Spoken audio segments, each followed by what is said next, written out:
नमस्कार। आज हम रॉबिन शर्मा की मशहूर किताब सन्यासी जिसने अपनी फेरारी बेची से निकले कुछ अहम विचारों पर मतलब थोड़ी गहराई से बात करेंगे। जी हाँ। ये अंश दिखाते हैं कि कैसे एक बहुत कामयाब वकील जूलियन मेंटल, जिसके पास सब कुछ था, पैसा, शोहरत, हाँ, वो लाल फेरारी भी। बिल्कुल वो फेरारी, पर वो अंदर से आप कह सकते हैं खाली था। फिर एक बड़ी घटना होती है और वो हिमालय चला जाता है ज्ञान की तलाश में। तो आज हमारा मकसद है उन शिक्षाओं को समझना जो उसे शिवनारा के भिक्षुओं से मिली। सही। जूलियन का वो बदलाव का पल, मतलब कोर्टरूम में वो हार्ट अटैक आना, वो काफी चौंकाने वाला था, है ना? हाँ बिल्कुल। और उसी ने उसे मजबूर किया कि वो अपनी पुरानी जिंदगी और हाँ, वो फेरारी जो उसकी पहचान बन गई थी उसे छोड़ दे। सही। और ये घटना असल में आज की दुनिया का एक बड़ा सच दिखाती है। मतलब बाहर से सफल दिखने का दबाव, हाँ, और अंदर जो शांति की जरूरत है उसके बीच का खिंचाव। वो शिवना के भिक्षु वो एक तरह से उस प्राचीन ज्ञान के प्रतीक हैं।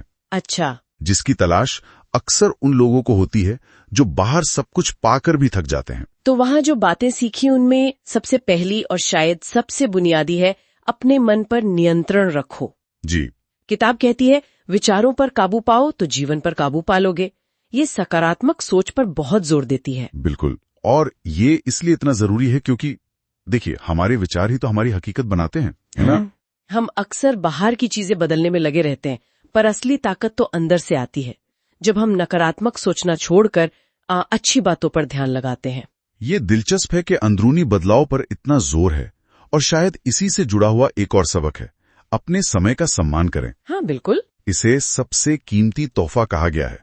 मतलब इसे उन कामों में लगाओ जो मायने रखते हैं, कुछ सीखना या अपनों के साथ वक्त बिताना।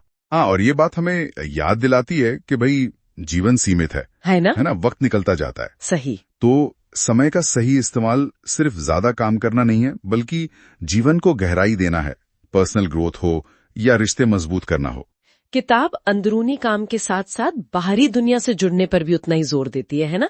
जैसे अनुशासन का अभ्यास करें, छोटी छोटी रोज की आदतें वो बड़े नतीजे लाती हैं। और फिर दया और प्रेम फैलाएं, जिसका सार ये है कि जीवन का असली मकसद दूसरों की सेवा में है। यहाँ एक बहुत अच्छा संतुलन दिखता है। अंदर का अनुशासन मतलब मन पर काबू पाना, और बाहर का काम सेवा, दया। हाँ। किताब कहती है कि सच्ची खुशी, सच्ची संतुष्टि तभी मिलती है जब ये दोनों साथ चलें। और दिलचस्प बात यह है कि अनुशासन को यहाँ बंधन नहीं माना गया, अच्छा, बल्कि आजादी का रास्ता बताया गया है, क्योंकि वो छोटे छोटे कदम ही हमें बड़े लक्ष्य पाने की हिम्मत और कह सकते हैं आजादी देते हैं। इनके अलावा और भी चीजें जैसे लक्ष्य तय करना, शरीर और आत्मा का ध्यान रखना, मतलब सेहतमंद खाना, कसरत, ध्यान। जी हाँ, वो समग्र दृष्टिकोण। हाँ वही, कृतज्ञता जताना, वर्तमान में जीना और हमेशा सीखते रहना, ये सब मिलकर एक पूरी तस्वीर बनाते हैं। तो कुल मिलाकर संदेश एकदम साफ है। असली खुशी फेरारी जैसी भारी चीजों से नहीं आती। वो आती है अंदर की दौलत से।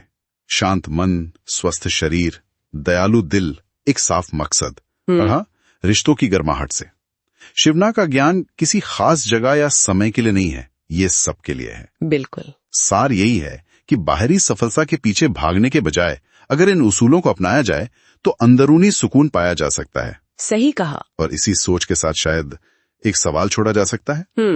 किताब तो कहती है ज्ञान के लिए भौतिक संपत्ति यानी वो फेरारी छोड़ दो। हाँ।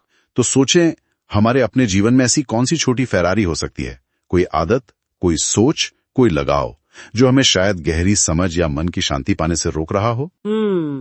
ये सोचने वाली बात है। हाँ, और इसके लिए शायद हिमालय जाने की जरूरत